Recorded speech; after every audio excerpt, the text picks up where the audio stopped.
You know that feeling?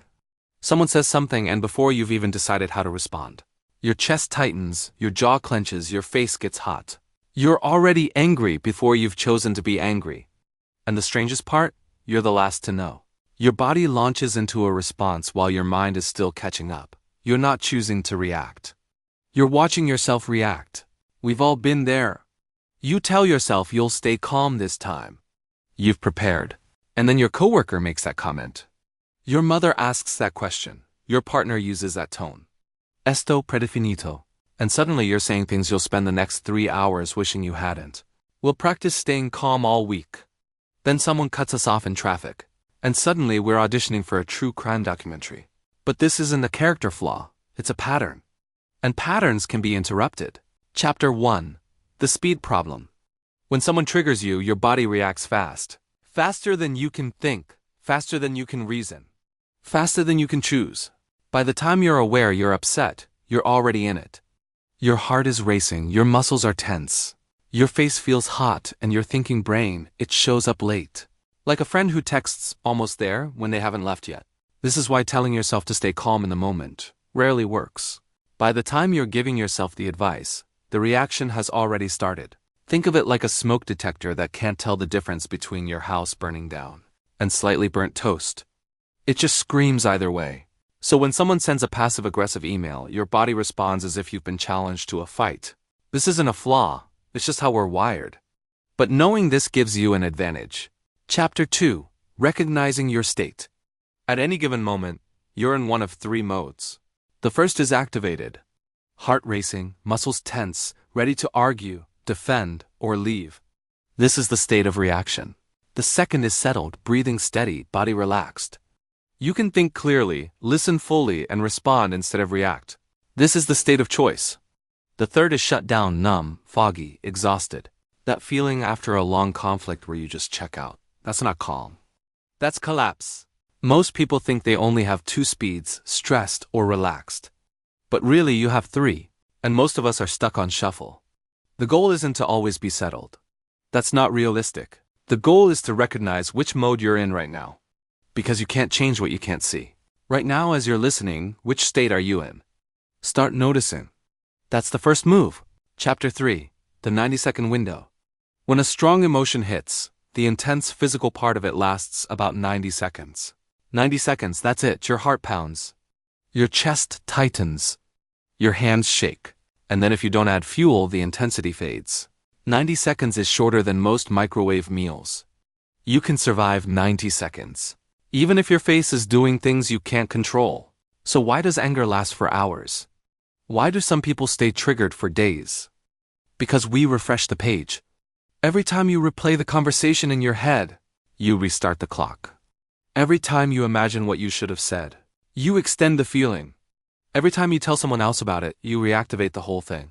The emotion wants to end. You're the one keeping it alive. This isn't about ignoring what you feel. It's about noticing when you're feeding it. After those 90 seconds, continuing to feel it becomes a choice. Chapter 4. The exhale. Everyone says to breathe when you're upset. And if you're like most people, that advice has felt useless. Telling someone who's already triggered to just breathe is like telling someone who's drowning to just swim. Technically true, practically worthless in that moment. But there's a difference between breathing and breathing with intention. The key is the exhale. When your exhale is longer than your inhale, your body starts to settle. Not because you're forcing calm, but because slow exhales send a signal that the threat is over. One method is breathing in a box pattern. 4 counts in, 4 counts hold. 4 counts out, 4 counts hold, like tracing a square with your breath.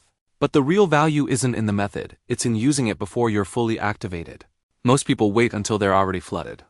By then, you can't think straight. Practice when you're calm. Do it until it becomes automatic. You're not learning a technique. You're building a reflex. Chapter 5. Emergency moves. But what if you're already there? Heart pounding, hands shaking, head foggy. What do you do when you're already activated? And breathing feels impossible?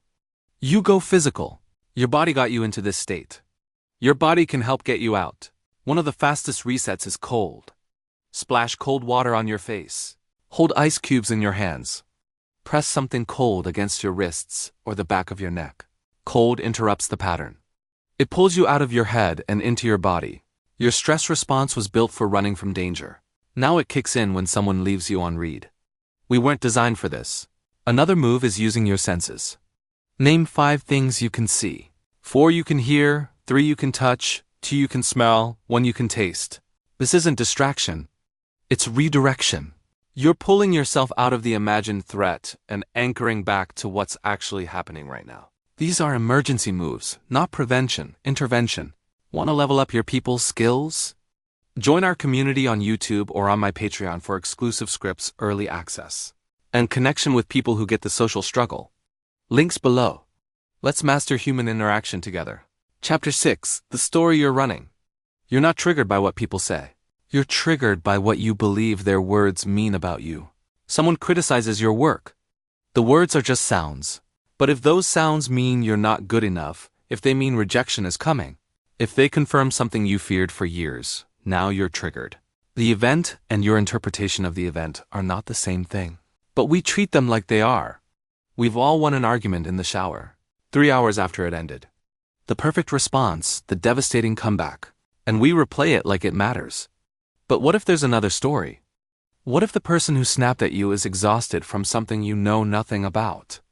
What if their criticism says more about their own fears than your actual work? What if they're not attacking you, but struggling themselves? This isn't about excusing bad behavior. It's about freeing yourself from carrying weight that isn't yours. The story you run determines how long you stay triggered, and you're the one writing it. Chapter 7. What you actually control. There's an old idea that still works. Some things are within your control, and some things are not within your control. Your thoughts, your actions, your responses, your interpretations within your control. Their thoughts, their actions, their responses, their interpretations outside your control. The moment you start trying to control what you can't control, you've lost your peace. You can't make someone understand you.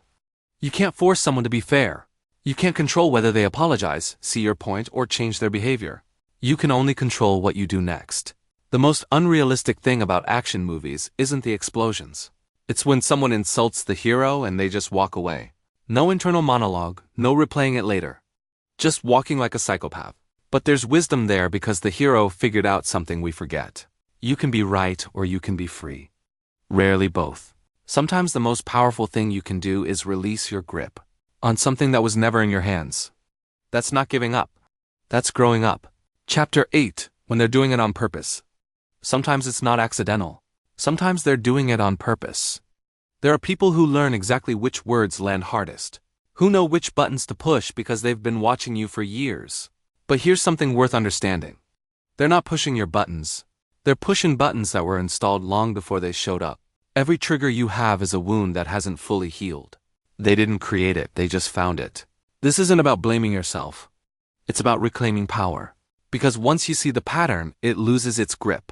When someone says no offense and you immediately prepare to be offended, that's the pattern. When someone asks, "How are you?" in a tone that clearly isn't interested, that's the pattern.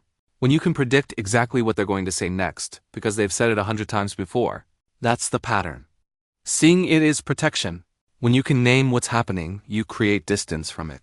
You become the observer instead of the participant. They can only trigger what's already loaded and you can choose to unload. Chapter 9. The Gray Rock. There's an approach that works well with people who feed on your reactions. It's called the gray rock. The idea is simple. You become as uninteresting, as unreactive, and as boring as a gray rock. No emotional reactions, no long explanations, no defending yourself. Just short, neutral responses that give them nothing to work with. This works because people who try to trigger you are often looking for engagement. Negative attention is still attention. Your anger is still energy they can use. When you become boring, you become useless to them. The best revenge against someone trying to trigger you is a genuine yawn. The same person who says, "I hate drama," is usually updating you on everyone else's drama. These people need reaction.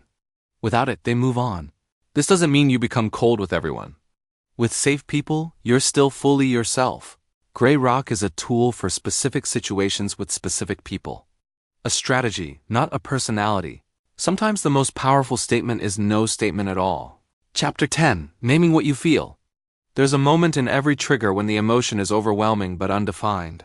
You just feel bad, upset, off, but you can't name exactly what it is. And that vagueness gives it power. The feeling doesn't disappear, but it becomes more manageable, more contained, less overwhelming. Just naming it. Your mind calms down simply because you've identified what you're experiencing. But this requires precision. Saying, I'm upset isn't specific enough. Are you disappointed, humiliated, overwhelmed, jealous? Feeling dismissed, unappreciated, afraid? Each of those is different. Each points to something specific. And each, once named, loses some of its grip. This is about seeing clearly, not judging, not analyzing to death, just seeing. There's a difference between I'm fine and actually being fine. You know the difference. Name what's really there. Name the feeling and it starts to lose its teeth. Everything we've covered only works if you can access it in the moment. And that's the hard part, isn't it? When you're triggered, your thinking brain checks out. You can't remember techniques when you're flooded. That's why you need a simple system. Something short enough to remember when your mind is barely working. I call it CALM. C is for catch. Notice the trigger happening. Feel your body's signals. The tight chest, the hot face, the racing heart. Catch it before it catches you. A is for anchor. Ground yourself physically. One deep breath with a long exhale. Feel your feet on the floor. Touch something cold if you need to get back into your body. L is for label. Name what you're feeling specifically. Not upset, not bad, the actual emotion. M is for master. Choose your response.